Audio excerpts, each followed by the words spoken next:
noches tengan todos, Dios los bendiga. Vamos a iniciar con una oración. Dios Todopoderoso, Creador del universo, de todo lo que vemos, y Creador de todo lo invisible también, nos acercamos a ti reconociendo tu grandeza y majestad y agradecidos de que tú, con tanta bondad y misericordia, quisiste revelarte a nosotros en la persona de tu Hijo Jesucristo, al cual conocemos por las Sagradas Escrituras. Gracias. Gracias por la acción bendita de tu Santo Espíritu que da luz y vida a los tuyos. Auxílianos en esta noche para que todo lo que estudiemos de tu palabra sea provechoso a nuestras almas.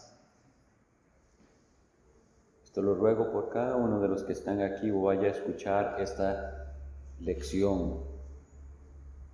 Que Cristo sea glorificado en nuestras vidas por un mejor entendimiento de quién es Él y qué es lo que tú pides de nosotros. En el nombre de Jesús, amén. Bien. Vamos a iniciar con una asignación. No hay hoy quiz, pero deben anotar, es la tarea para traerla de hoy en 8. Entonces, es una investigación breve, no es nada muy amplio, pero necesito que traigan información sobre un documento llamado así: Cur Deus Homo, C-U-R Deus, D-E-U-S, Homo, H-O-M-O. Entonces ustedes van a investigar quién escribió Cur Deus Homo y cuándo, quién fue el que escribió eso, cuándo lo hizo y de qué se trata el documento. Cur Deus Homo, obviamente es en latín, ¿verdad? Que fue el idioma del eclesiástico por mucho tiempo y también de la academia. Entonces todos los escritos antiguos se hacían a veces en el idioma vernáculo, pero sobre todo en latín. Cur Deus Homo, quién lo escribió, cuándo lo escribió y de qué se trata ese documento. Eso es la tarea de hoy en 8. Bien, hoy iniciamos la segunda parte del catecismo. Cada vez me gusta aclarar, por si acaso necesitamos ese refrescamiento. ¿Qué es un catecismo? Eso venía en el primer quiz. Un método para aprender la doctrina cristiana usando preguntas y respuestas. Por cierto, si alguno no tiene la lección, alguna de las lecciones, el hermano Christopher, él las está grabando, entonces él las puede compartir, ¿verdad? En el chat, o no sé cómo harían, pero pídanle ahí, tenemos un grupo, ¿verdad? Pídanle, el que no la tiene, en la 1 hubo mucho de historia, por cierto. Entonces, en este catecismo, ahora vamos por la segunda parte, que se refiere a la liberación. ¿Liberación de qué? Del estado de miseria que por causa del pecado tiene el ser humano. Entonces ya habíamos visto lo primero. ¿Cómo hacemos para encontrar consuelo en esta vida y en esta muerte? ¿De qué forma? ¿De qué manera? ¿Cuáles cosas eran necesarias? Y habíamos visto 3. Primero, cuán grandes son nuestro pecado y miseria. Segundo, lo que es necesario para salir de ese pecado y miseria. Y tercero, la gratitud que se debe a Dios. Entonces ya vamos por la parte de la liberación. Ya vimos la doctrina del pecado y que como quisiera que hoy vamos a tener que volver a enfatizar. Recuerden que la vez anterior dijimos algunas frases que nos hacían un poco más de conciencia de lo que el pecado significa. Otra manera de ver el pecado que nos ayuda es verlo como la ausencia de algo, no como algo, sino como la ausencia de algo. A veces, ¿qué quiero decir con no como algo? No como algo malo solamente, sino la ausencia del bien. ¿Qué es el bien? ¿Qué es lo bueno? Hacer la voluntad de Dios. Entonces, pecado es no solo hacer algo contra la voluntad de Dios, sino dejar de hacer lo que es la voluntad de Dios. Eso nos va a servir mucho para la lección de hoy, para que entendamos por qué era necesaria una liberación y de qué modo. Pero es eso, pecado es la ausencia de bien. El bien es hacer la voluntad de Dios. Y el mal o el pecado es hacer algo contra esa voluntad o dejar de hacer lo que Dios ha mandado. Bien, vamos a leer entonces las preguntas. Ustedes tienen el documento por ahí en PDF, pero pregunta 12.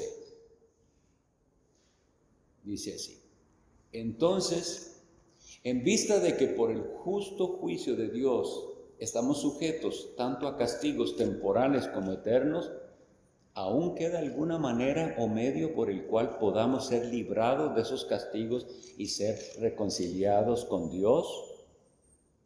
Respuesta: Dios hará que su justicia sea satisfecha. Por lo tanto, es necesario que hagamos satisfacción, nosotros mismos o por medio de alguien más. Como vemos, nos está llevando por pasos para que entendamos. Lo primero es eso, ¿verdad? Entender, ya vimos la gravedad del pecado. Y era necesario ver la gravedad del pecado para reconocer que ese pecado merece una condenación. Y siendo conscientes de esa condenación que merece el pecado, entonces la pregunta es, ¿y qué? ¿Hay esperanza? Bueno, la Biblia nos dice que hay esperanza, pero esa esperanza tiene ciertas características específicas. Entonces, vamos a leer algunos de los versículos. Quisiera que alguien me lea, por favor, Éxodo 34:7. No son exactamente los que vienen ahí. Yo tengo otros para apoyar las respuestas, pero me gustaría, por favor, que alguien lea Éxodo 34:7. Christopher. Que guarda misericordia a millares, que perdona la iniquidad, la rebelión y el pecado, y que de ningún modo tendrá por inocente al malvado, que visita la iniquidad de los padres sobre los hijos, y sobre los hijos de los hijos, hasta la tercera y cuarta generación. Bien, lo que ha leído Christopher obviamente se refiere a una descripción de cómo es Dios. Entre todo lo que dijo algo muy importante. No dará por inocente al culpable. Eso tenemos que tenerlo bien claro, porque entonces eso nos hace más conscientes de cuán necesaria es la salvación.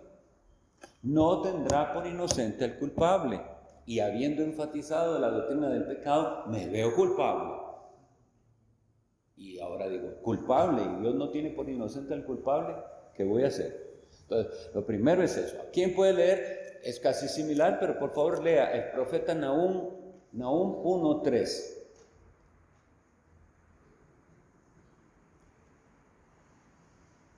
Lo tiene Byron. Jehová es santo para la ira y grande en poder, y no tendrá por inocente al culpable. Jehová marcha sobre la tempestad y el torbellino, y las nubes son el polvo de sus pies. Bien. Entonces, Dios siempre se muestra amplio en misericordia, pero no queda ahí, siempre dice, no tendrá por inocente al culpable. Ahora, hay más en esa descripción que leyó Byron, que como les digo, no es el concepto general de ahora de Dios. Dios ha sido reducido de una manera terrible. La expresión de los profetas con respecto a Dios es Dios majestuoso, santo, sublime, inalcanzable, y es lo que nosotros necesitamos hoy en día comprender. ¿Quién pudiera leerme Romanos 8:3?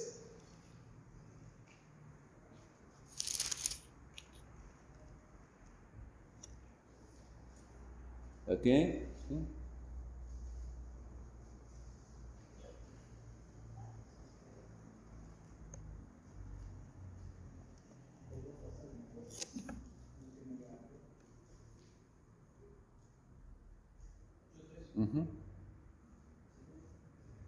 Lo que era imposible para la ley, por cuanto era débil por la carne, Dios, enviando a su Hijo en semejanza de carne de pecado, y a causa del pecado, condenó al pecado en la carne. Bien, ese versículo sí es del catecismo y nos está respondiendo de qué manera es que podemos ser librados de esos castigos y ser reconciliados con Dios. Dios mismo lo hizo. Por eso en todo el curso estaré enfatizando que solo hay dos clases de religión. En toda religión el hombre hace algo para estar bien con Dios. En unas una cosa, en otras otra, en otras muy estricta, en otras no tan estricta, pero siempre se trata de lo que el hombre hace para estar bien con su Dios o con el que él cree que es Dios. Y en el cristianismo se trata de lo que Dios hizo para que nosotros tengamos paz con Él, para esa reconciliación. Ténganlo en cuenta, toda religión cae en esas dos categorías. O está el hombre confiando en algo que él hace, o está el hombre confiando en lo que Cristo hizo. Eso es. La pregunta 13 dice así: ¿podemos hacer satisfacción nosotros mismos? Respuesta: no, ni siquiera un poco. Al contrario, aumentamos esa deuda cada día. Por cierto, cuando van leyendo ahí tienen que a veces poner atención a las notas porque algunas citas no están y entonces al pie de notas, al pie de página, explica cuáles son las citas que no están. Se da como referencia pero no están incluidas. Por ejemplo, en este caso la que sigue, la D, no aparece. Pero entonces, leamos esos versículos, los de Job. ¿Quién puede leer? Job 9, 2 y 3 y Job 15, 15. 2 y 3. Dice: ciertamente yo sé que es así, y cómo se justificará el hombre. No, es una pregunta. ¿Y cómo se justificará? Ahora dice 3. Si quisiere contender con él, no le podrá responder a una cosa entre mí. Ok, entonces es importante eso porque él lo que está es cuestionándose, ¿verdad? ¿Cómo se justificará? Y es porque no hay manera, ¿verdad? Porque sin la tilde es como que sí hay una manera. ¿Cómo se justificará de esta manera? No. ¿Cómo? Hace una pregunta retórica. ¿Y el 15:15? He aquí, en sus santos no confía, ni aun los cielos son limpios delante de sus ojos. Vean, estas expresiones de Job es para precisamente hacernos, nos confronta de nuestro concepto de Dios. Cuando él dice, en sus santos no confía ni los mismos cielos, es eso, el nivel de santidad de Dios y su majestad es tan excelente que nosotros no lo podemos comprender. La Biblia está llena de metáforas al respecto de eso y nosotros no lo podemos comprender. Y sobre todo en el presente porque se ha, como les digo, reducido la imagen de Dios en algunos casos a un abuelo bonachón, eso, como son los abuelos.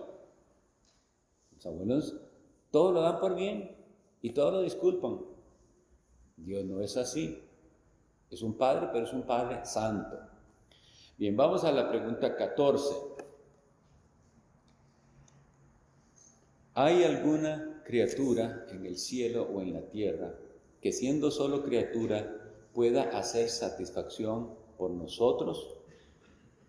Ni una. En primer lugar, porque Dios no castigará a ninguna otra criatura por el pecado que el hombre ha cometido. Además, una mera criatura tampoco puede soportar la ira de Dios contra el pecado y librar a otros de esta. Para quisiera que esa es la que les decía, que viene una referencia de, pero no está la referencia. Entonces leamos las citas que vienen al respecto para que veamos lo que dice la Biblia al respecto. Salmo 133, ese muchos lo conocemos porque lo cantamos, pero ¿qué dice? Salmo 133.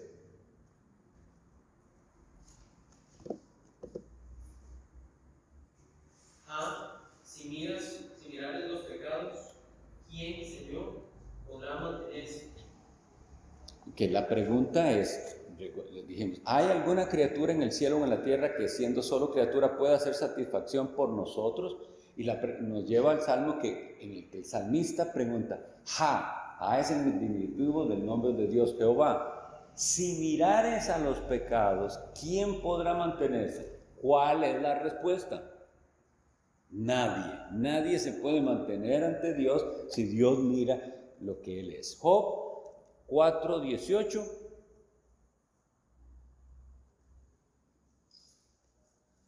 Dice, aquí en su siervo no confíen y no tomen sedad en sus ángeles. Igual lo que nos está ahora diciendo es, ¿podrán los ángeles? ¿Habrá alguno que pudiera hacer esa labor de satisfacer? O es decir, satisfacer decimos que quede satisfecho, eso es, ¿verdad? Que él queda, ok, todo está bien ahora. No hay, porque dice que ni en los ángeles se encontró la perfección. Y luego el 25:5 que dice de Job. Dice, y aquí que ni una misma luna será resplandeciente, ni las estrellas son limpias delante de sus ojos. Okay. Metafórico, pero es lo que está diciendo, ni las estrellas son limpias delante de sus ojos. ¿Sí? De hecho, en el texto dice, cuánto menos el hombre que es un gusano. Bien, gracias, Brad. Qué bueno, ¿verdad? Pero esa manera de ver al hombre, no es aceptada, ¿verdad? ¿Cómo? No, hoy en día, no hay que decir nada así porque si no va a tener problemas de autoestima y va a deprimirse, etcétera. Porque hoy en día ese es el humanismo está tan infiltrado que jamás leeríamos ese versículo en algunas iglesias. Cuanto menos el hombre que es gusano. Lo que quiero decir es, lo que está queriendo dar a entender es la bajeza del ser humano. Ahora bien, eso sacado aislado nos llevaría también a conclusiones cerradas. Porque ese que dice que es gusano es por causa de su pecado. ¿Qué pecado que es eso? Que es comparado con gusano. Sin embargo, ese que es comparado con gusano por causa de su pecado lleva la imagen de Dios. ¿Ven? Entonces no podemos solo ver esa parte. Todavía lleva la imagen de Dios y en Cristo la imagen de Dios puede ser restaurada en esa persona. Entonces, todo completo. Pero primero se tiene que reconocer para que la imagen de Dios pueda ser restaurada en él y él vaya al Salvador y todo lo que vamos ahorita a ver, se necesita primero que reconozca eso. Que Dios ni a sus estrellas ve limpias, mucho menos al hombre pecador, que es un gusano. Vamos a llegar hasta la pregunta que deseo para terminar, para luego hacer un resumen de las doctrinas que aquí se están enseñando. Pregunta 15. Entonces, ¿qué clase de mediador y libertador debemos buscar? Ciertamente a uno que sea verdadero hombre y perfectamente justo, pero a la vez más poderoso que todas las criaturas, es decir, a uno que también sea verdadero Dios. Y mis estimados, una pregunta como esta, si usted no la contesta bien, no entiende el cristianismo. O sea, esto es esencial a la fe cristiana, que el Salvador tiene las dos naturalezas que se necesitan para que Él sea mediador. Entonces, vamos a ver por las Escrituras en estos versículos cuán necesario es. La primera cita no la vamos a leer, vamos a leer, ya Romanos 8:3 lo leímos, ¿verdad? Que dice, porque lo que era imposible para la ley, por cuanto era débil por la carne, Dios enviando a su Hijo en semejanza de carne de pecado y a causa del pecado condenó al pecado en la carne. Entonces la solución está en el Hijo de Dios, no en la ley. La ley tiene otro propósito que habíamos visto y necesitaremos enfatizarla eventualmente. La ley de Dios, de la que leímos, ¿se acuerdan? Romanos 7:12. Es santa, el mandamiento santo, justo y bueno, pero no es para mi salvación. No es el medio de nuestra salvación ni justificación. Es el medio en el cual soy consciente de cuán pecador soy, para que entonces, siendo consciente de mi pecado, sea también consciente de la necesidad de Salvador. Y el Salvador no puede ser cualquiera, sino uno que, como dice aquí, sea verdaderamente un hombre y verdaderamente justo. Pero mire, la pregunta nos habla de qué clase de mediador necesitamos entender. ¿Qué es mediar? ¿Qué es un mediador? Es aquel que está entre dos partes que están en conflicto. Si no estuvieran en conflicto, no se ocupa un mediador.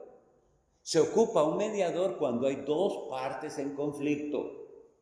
Y entonces, habíamos leído del Salmo que dice, Dios está airado con el impío todos los días. Hay un conflicto.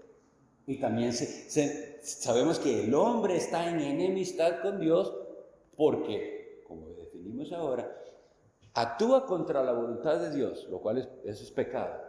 Y segundo, no hace lo que Dios le manda. Y esas dos cosas lo hacen estar enemistado. Entonces tenemos una guerra. Necesitamos a alguien en medio para que haga la paz. Eso es un mediador. El versículo más claro es el de 1 Timoteo 2:16, que dice, porque hay un solo Dios y un solo mediador entre Dios y los hombres. Y la respuesta dice es Jesucristo hombre. Debemos meditar, ¿por qué no el versículo nada más no llegó hasta Jesucristo? Hay un solo mediador entre Dios y los hombres, Jesucristo. ¿Por qué quiso el Espíritu Santo incluir Jesucristo hombre? Y aquí es donde vamos viendo, porque era necesario su humanidad para la mediación. Él tiene que poder representar a este lado y representar al otro lado también. Las dos partes en conflicto. Jesucristo como hombre es que es mediador.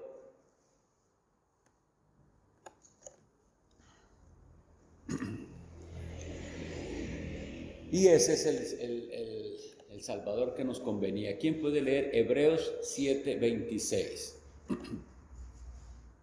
Como hombre, pero no cualquier hombre, sino un hombre, ¿cómo lo describen? 7:26 de Hebreos. Porque tal sumo sacerdote nos convenía, santo, inocente, sin mancha, apartado de los pecadores y hecho más sublime que los cielos. Santo, inocente, sin mancha. Pero ahora usa la palabra sacerdote, y eso es mediador. Por eso es que nosotros en nuestras iglesias no tenemos sacerdotes, porque ya no son necesarios aquellos que mediaban entre el pueblo y Dios, como en el antiguo pacto, los que hacían los sacrificios. Recordemos esto un poquito. Usted necesitaba dar un sacrificio a Dios por causa de sus pecados, pero usted no podía hacer el sacrificio, usted tenía que traerlo y el sacerdote hace el sacrificio por usted. Él es mediador entre usted, o era mediador entre usted y Dios. Ya nosotros no, porque tenemos ese que describió el texto de Hebreos 7:26. Un sumo sacerdote. Y ahorita veremos qué diferencia había entre por qué era sumo sacerdote, qué era lo que hacía. No podía ser un hombre, porque el que nos convenía tenía que ser santo, sin mancha. Y luego dice una frase maravillosa que nos dice, pero entonces no es solo hombre, porque dice, y más sublime que los cielos. Eso es muy importante, dice estimado, muy, muy importante. Afirmamos que es necesaria la humanidad de Cristo, porque si no, no puede ser mediador. Pero ese mismo que es mediador es más sublime que los cielos en su santidad. Entonces quiere decir que no es un hombre cualquiera. Es Dios mismo hecho hombre. Hebreos 2:14, ¿quién me lo puede leer, por favor?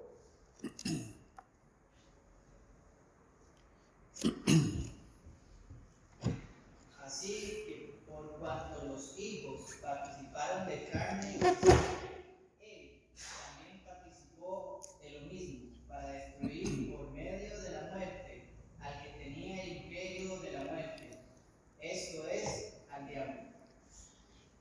Bien, el versículo creo que lo aclara muy bien. Esta es la razón de la encarnación. Bueno, los que estuvieron en el culto pasado del domingo se habló específicamente de la encarnación del Verbo, y esta es la razón.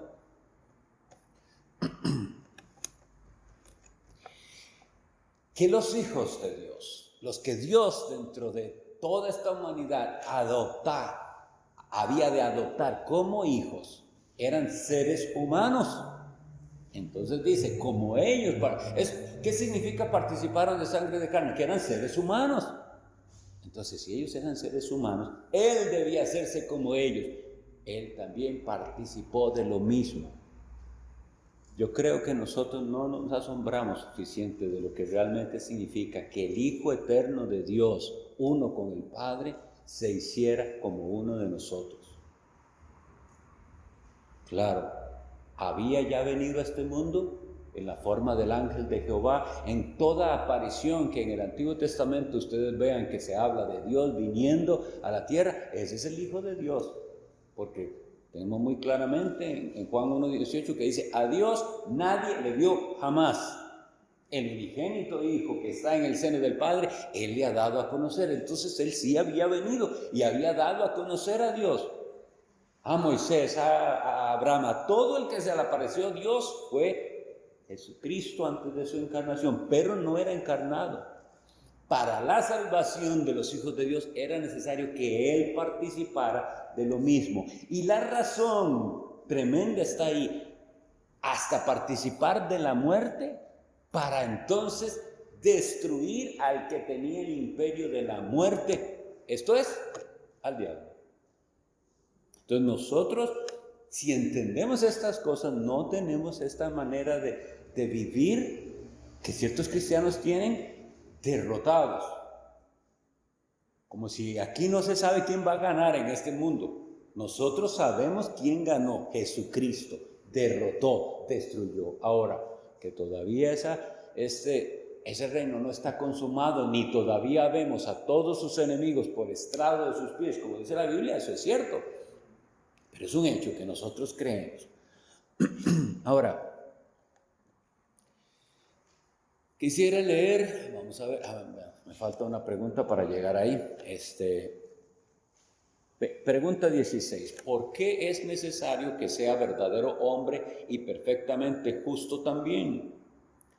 Porque la justicia de Dios requiere que la misma naturaleza humana que ha pecado sea la que pague por el pecado.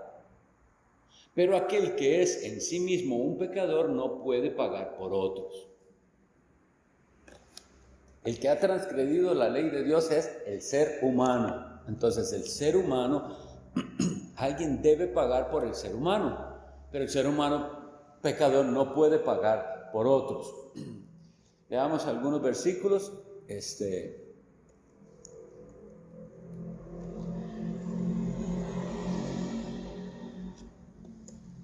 Vamos a ver, Romanos 5, 12 y 17. ¿Quién lo tiene, por favor? Ahí, Mauricio. Por tanto, como el pecado entró en el mundo por el hombre y por el pecado la muerte, así la muerte pasó a todos los hombres, por cuanto todos pecaron. Ese es 5, 12. ¿Cuál otro pastor? 17. Dice, pues si por la transgresión de uno solo reinó la muerte, mucho más reinarán en la vida por uno solo, Jesucristo, los que reciben la abundancia de la gracia y del don de la justicia. Y ahora aquí entonces ya se nos va levantando el ánimo, ¿verdad? Porque hemos preguntado, en esa situación de miseria, ¿qué vamos a hacer? Si no podemos pagar nosotros por nuestros pecados, la deuda es demasiado grande. Y ahora se nos dice que es algo por lo que nadie se queja, que por la muerte de uno, los muchos son constituidos justos y perdonados. Vean que lo otro sí es causa controversia, que por qué por uno van a pagar todos. Lo que decíamos la vez pasada, ¿verdad? Uno, Adán, trae la ruina, la maldición a todos. Maldita será la tierra por tu causa. ¡Qué barbaridad! Eso no le cabe al ser humano. Y se queja y levanta su puño contra Dios. Sin embargo, lo otro, que es más impresionante, ¿no le parece causa de asombro a la gente? ¿Cómo? Que lo que Él hizo, siendo santo, justo, sin mancha, es para el bien de todos, y que esos todos ya no tienen algo que hacer para ganárselo, sino que eso es suficiente. No les asombra tanto, sino dicen, sí, está bien. Eso sí les parece que está bien.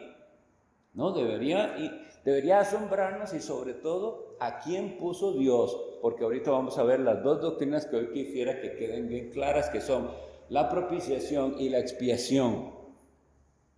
¿A quién puso Dios? ¿A quién ofreció para esta tarea? No a un ángel, no a otro ser humano, a su propio Hijo.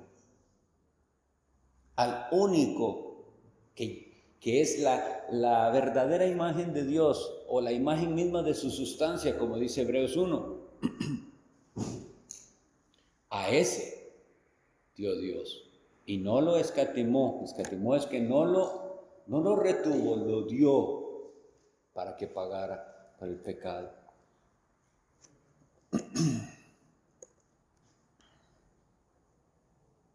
Entonces,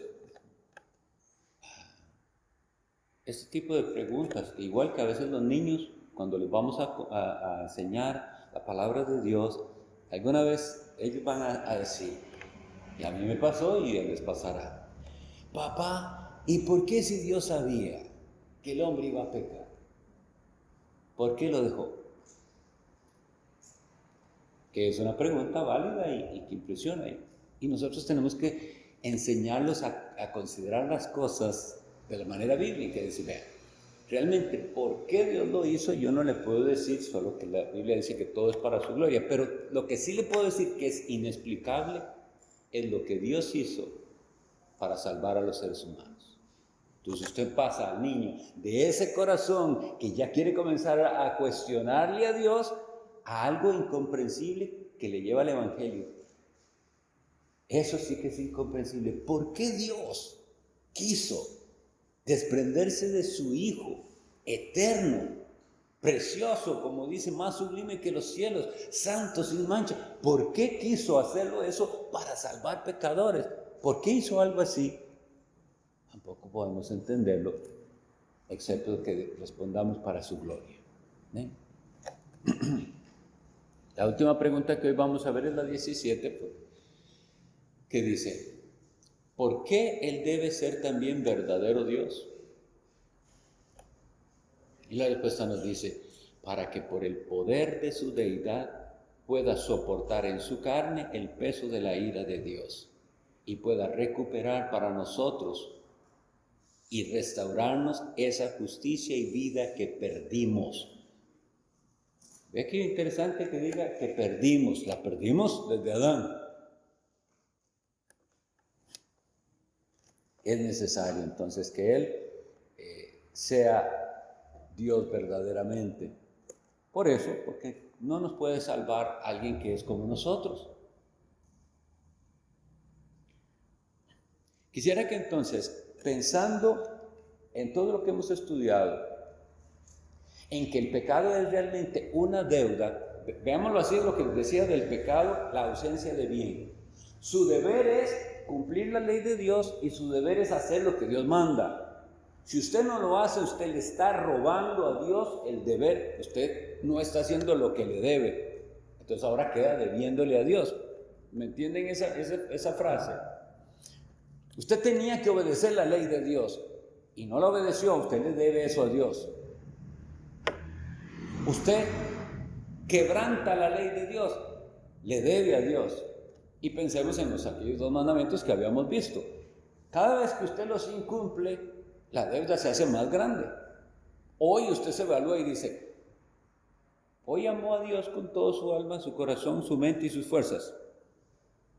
Y usted tiene que responder con sinceridad, hoy no ha amado a Dios así, le debe eso a Dios. Hoy ha amado a su prójimo como a sí mismo, no ha amado a su prójimo como a sí mismo, se lo debe. Su deuda se hace, cada minuto de la existencia es un aumento de aquella deuda, si entendemos lo que es el pecado. ¿Ven? Pero tenemos que enfatizarlo porque hoy en día la gente no entiende qué es el pecado. Pecados son cosas muy graves para la gente, pero es eso. Simplemente usted le debe a Dios, le debe cada vez que no cumple su ley y cada vez que la quebranta. Una deuda grande, grande, grande, inmensa. Entonces, quisiera que leamos primero Levítico 16 y después voy a explicar por qué lo leímos.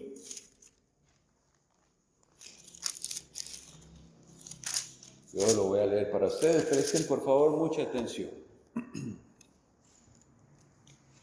Habló Jehová a Moisés después de la muerte de los 2, vamos a ver si es Levítico, sí, de los 2 hijos de Aarón, cuando se acercaron delante de Jehová y murieron. Y Jehová dijo a Moisés, di a Aarón tu hermano, que no en todo tiempo entre en el santuario detrás del velo, delante del propiciatorio que está sobre el arca, para que no muera, porque yo apareceré en la nube sobre el propiciatorio.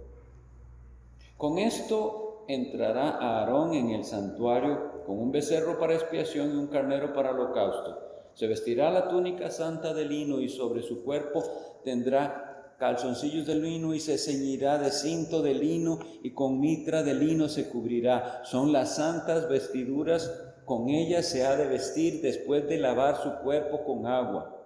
Y de la congregación de los hijos de Israel tomará 2 machos cabríos para expiación y un carnero para holocausto. Y hará traer a Aarón el becerro de la expiación, que es suyo, y hará la reconciliación por sí y por su casa. Una breve pausa. La reconciliación. ¿Quiénes tienen que reconciliarse? Los que están en enemistad.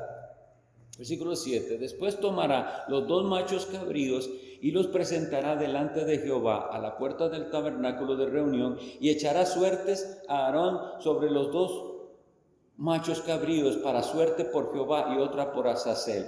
Y hará traer a Aarón el macho cabrío sobre el cual cayere la suerte por Jehová, y lo ofrecerá en expiación. Mas el macho cabrío sobre el cual cayere la suerte por Azazel lo presentará vivo delante de Jehová para hacer la reconciliación sobre él, para enviarlo a Azazel al desierto. Y hará traer a Aarón el becerro que era para expiación suya, y hará la reconciliación por sí y por su casa, y degollará en expiación el becerro que es suyo. Después tomará un incensario lleno de brasas de fuego del altar de delante de Jehová, y sus puños llenos de perfume aromático molido, y lo llevará detrás del velo. Y pondrá el perfume sobre el fuego delante de Jehová, y la nube del perfume cubrirá el propiciatorio que está sobre el testimonio, para que no muera. Tomará luego de la sangre del becerro y lo rociará con su dedo hacia el propiciatorio, hacia el lado oriental, hacia el propiciatorio, esparcirá con su dedo 7 veces de aquella sangre. Leo el final ya del capítulo, dice: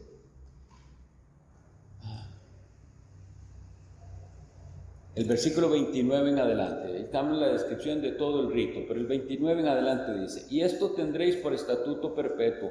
En el mes séptimo, a los 10 días del mes, afligiréis vuestras almas, y ninguna obra haréis, ni el natural ni el extranjero que mora entre vosotros, porque en ese día se hará expiación por vosotros, y seréis limpios de todos vuestros pecados y delante de Jehová.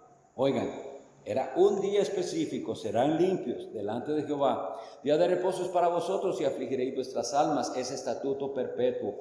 Hará la expiación el sacerdote que fuere ungido y consagrado para ser sacerdote en lugar de su padre, y se vestirá las vestiduras de lino, las vestiduras sagradas.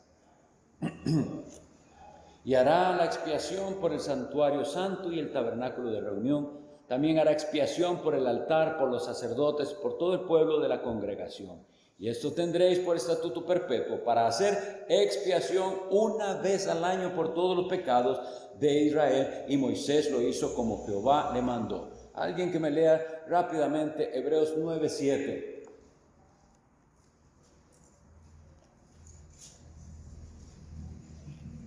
Pero en la segunda parte, solo el sumo sacerdote una vez al año, no sin sangre, la cual ofrece por sí mismo y por los pecados de ignorancia del pueblo.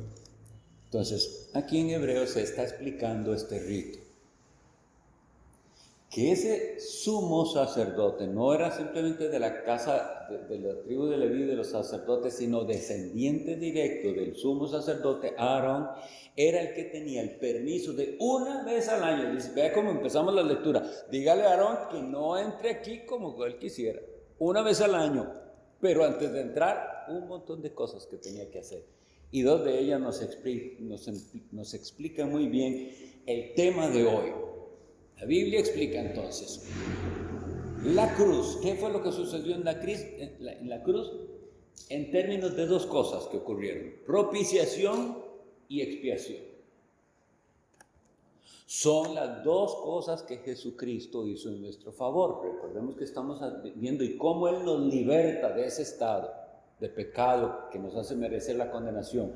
Bueno, la propiciación se refiere específicamente a la obra de Cristo para satisfacer esa deuda de nuestros pecados, porque somos deudores, le debemos a Dios y no tenemos manera de cómo pagarlo. La manera mejor de que esto se pudiera entender es si usted de verdad algún día ha tenido una deuda y que qué torta porque no tiene cómo pagar y es una deuda. ¿Y qué va a hacer? Eso solo se asemeja, pero es que esta deuda es algo impagable. La cantidad es tan grande, todo lo que le debemos a Dios. Entonces, en la cruz, esa deuda es pagada. Vuelvo a decir, somos deudores que no tenemos manera de pagar la deuda por nuestro quebrantamiento de la ley de Dios y por nuestro incumplimiento de la ley de Dios. Siempre pongan esas dos cosas, es quebrantarla e incumplirla. Y también hoy hace 8 les decía todo lo que eso significa, el reto que es esto para Dios, decirle yo lo hago como yo quiero y no como usted le manda, ¿verdad? Entonces, esa deuda que es ofensiva delante de Dios provoca la ira de Dios, la cual debe ser aplacada. Entonces ya esa es la otra parte. Entonces, por medio del sacrificio de Cristo a nuestro favor tenemos eso: deuda pagada, ira aplacada. Pero no solo ese es el aspecto de la obra de Cristo, sino que debe ser expiado el pecado, que significa lo siguiente básicamente: perdón y remoción de los pecados. Esto es bellísimo, mis estimados. Ya me perdonó y me remueve los pecados. Esa es la expiación, porque vean que ustedes pusieron atención, uno de los machos cabríos es degollado y en el rito se le ponían las manos sobre la cabeza al animal, lo cual significa está transfiriendo los pecados del pueblo, y el otro tiene que ser lanzado al desierto, que eso es lo que muestra, ya no más, ya esos pecados Dios no los va a traer más en contra suya, ya los perdonó, ya están allá. Ese es lo bello de la salvación, que la justicia de Dios ha sido satisfecha y que nuestros pecados han sido removidos por esa perfecta expiación de Cristo. Ese es el doble sentido en el cual hemos visto ahí en el Antiguo Testamento de la expiación. Es el sacrificio en el que se paga, pero también hay otra, esa transferencia de pecados. Por eso llamamos a la muerte de Cristo vicaria. Ese significado de la palabra vicario es en sustitución, en lugar de. Ahora sí, analicemos lo que hemos dicho, a ver si lo estamos apreciando suficiente. Tenemos como pecadores una deuda impagable. Y Dios, por ser justo y santo, no puede simplemente decir, vea, olvidemos, aquí no ha pasado nada. Así no puede ser. La gente quisiera, ¿y por qué no? Esa es una opción. La gente dice, ¿y por qué Dios no hace eso? Nada más decir, bueno, los perdono a todos. O, como algunos quieren, los perdono hasta lo que ha hecho malo aquí, pero ya no vuelvo a hacer nada malo. Esa es la salvación que algunos piensan, ¿verdad? Una salvación de obras, la obra sí. Dios le perdonó todo, pero usted no puede volver a equivocarse porque Dios no le va a estar perdone y perdone. Esa es la religión de algunos, mis hermanos, y eso no es cristianismo. Pero Dios no puede simplemente decirle, usted que llega y le pide, bueno, que tranquilo, yo sé que todo el mundo por sí ha pecado, olvidémonos del asunto. Porque el carácter de Dios, santo y justo, no permite eso así. Por eso se tipifica por siglos y siglos la necesidad del sacrificio para esas dos cosas. Para propiciar, aplacar la ira justa de Dios. Y ahí paro. Nosotros, si no entendemos eso, no podemos seguir al paso siguiente. La justa ira de Dios. Como les decía, hay gente que considera que el infierno es demasiado castigo. Necesitamos entender, es la justa ira de Dios a la cual, y mire cómo se aplaca, la aplaca el mismo Hijo de Dios. No usted con sus obras, no yo con lo mejor que puede hacer, el Hijo de Dios con su sangre hizo propiciación. Entonces se acepta el pago de la deuda. Y por eso es que un cristiano después no puede perderse, porque la deuda está pagada y las deudas se pagan una vez. No se le puede cobrar dos veces la deuda. Entonces, ya la ira está. Pero también necesitamos lo otro, la remoción de nuestros pecados, para poder tener ahora una conciencia limpia. Él nos ha perdonado. Y esa es la imagen bella de eso. Fue puesto sobre aquel macho cabrío que se fue al desierto, a Azazel, y nosotros ya nos vemos a nosotros mismos. Deuda perdonada, ira de Dios aplacada y pecados removidos. Y esto debería ser que nosotros digamos, alabado sea Dios, pero nos hemos vuelto que la doctrina, sí, la entendemos y todo, y no genera en nosotros ese agradecimiento que hay, es donde vamos a llegar con el catecismo. Por eso es que es tan bello este catecismo, porque dice, necesito saber cuál es mi miseria, cuál es la miseria de mi pecado, cómo soy libertado, y luego veremos la gratitud que eso produce en el que recibe esta gracia. Yo espero eso, mis estimados. Yo con todo mi corazón pido a Dios constantemente que esto que nosotros estamos estudiando, yo sé que lo han leído, lo han escuchado, lo que sea, pero tiene que producir en nosotros algo, gratitud. Y si hay gratitud, no podemos ni volver atrás al mundo, ni al pecado, ni ser desobedientes a Dios. ¿Por qué? Porque apreciamos esa obra. Entonces, que el Señor nos dé un corazón agradecido. Y no podemos decir que estamos siendo agradecidos si estamos desobedeciéndole. Queremos obedecerle cada vez más. Pero quiero aclarar algo, porque por la conversación que estaba ahora conversando un poquito con Carla al respecto, y creo que todos lo necesitamos. Es agradecimiento, es gratitud ante tan grande amor. No estamos tratando de de quedarle bien en un sentido de que nuestro desempeño, esa es la palabra que quería encontrar, no estamos siendo calificados con el desempeño. Así no nos presentemos delante de Dios. Usted va a ir ahora y va a terminar su día doblando sus rodillas ante Dios y orando, pero en el nombre de ¿quién ora usted? De Cristo, no en sus méritos. Usted hoy no ha hecho suficiente, le digo, para ser aceptado por Dios. Ni hoy ni nunca, pero Cristo lo hizo. Oremos. Gracias, nuestro Dios, te damos que nos concediste meditar un poquito en algo tan maravilloso como la expiación y la propiciación. Y no comprendemos por qué, pero aceptamos por la fe que Jesús lo hizo para nuestro bien y que no hay nada que añadir a su maravillosa obra de redención. Gracias porque Él nos libertó del poder dominante del pecado y ahora queremos vivir para Él. Bendícenos, Señor, con una mejor comprensión de esto, para tu gloria, en el nombre de Jesús. Amén.